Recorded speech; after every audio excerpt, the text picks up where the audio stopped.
In 1984, James Cameron put you inside the skull of a killer robot from the future. Red Vision, a targeting reticle, lines of scrolling machine code that made an entire generation assume Skynet was running on something close to a military supercomputer.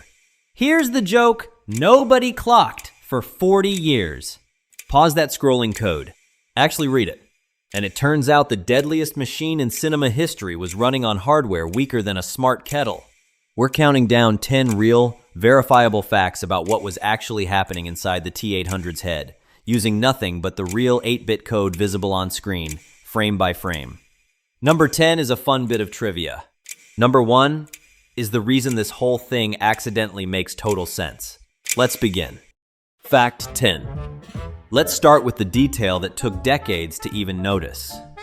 That scrolling code on the T-800's vision isn't gibberish some effects artist typed for texture.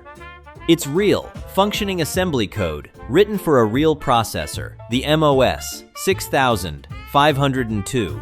The same chip sitting inside a home Apple II computer, the kind actual American teenagers had on their desks in 1984. Somebody, at some point, sat down with a paused VHS tape and just read it. Fact 9. Here's where it gets funnier. That code wasn't written in a secret Skynet lab. It came from a real Hobbyist magazine called Nibble magazine, specifically its September 1984 issue, the kind of publication where readers typed in program listings by hand for fun. The film's effects team just lifted real, publicly printed code straight off the page. The most feared artificial intelligence in movie history was, technically, running homework from a computer club newsletter. Fact 8. During the police station assault, the T-800's vision shows it loading a specific utility called NewRAM, used for building a virtual disk in Apple's DOS 3.3, plus a basic error checking routine. These aren't fictional commands invented for the scene. They're real utility names that any Apple II owner in 1984 would have recognized instantly. The machine sent back in time to end humanity was, in that exact moment, doing disk management. Fact 7. So how much memory are we actually talking about? The 6502 is an 8-bit processor. Its address bus can directly handle a maximum of 64 kilobytes of RAM. Even being generous and assuming Skynet's engineers used bank switching expansion boards, the realistic ceiling for the whole system lands somewhere between 128 kilobytes and 1 megabyte. A single photo from your phone today holds about 5 times more data than the entire working memory of the machine that supposedly conquered humanity. Fact 6.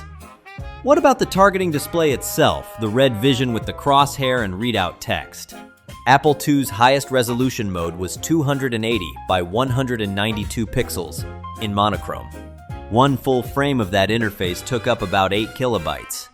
Even running at a generous 60 frames per second internally, the entire targeting and text overlay needed well under half a megabyte per second to draw. Fact 5. Now the part that should really bother you, facial recognition. In the film, the T-800 scans crowds of strangers, comparing faces against a photo of Sarah Connor. It's tempting to picture gigabytes of stored photographs, but in 1984, nothing like JPEG existed yet. Recognition at the time worked through vector points instead, measuring distances between eyes, jaw shape, nose structure. One face, described this way, took roughly 2 to 4 kilobytes. A database covering every resident of 1,984 Los Angeles, roughly 500,000 people, would have fit in about 1 megabyte total. Fact 4. Here's the part that makes the whole joke land. In 1984, 1 megabyte of memory cost more than $300, and a 10 megabyte hard drive counted as a serious piece of enterprise hardware.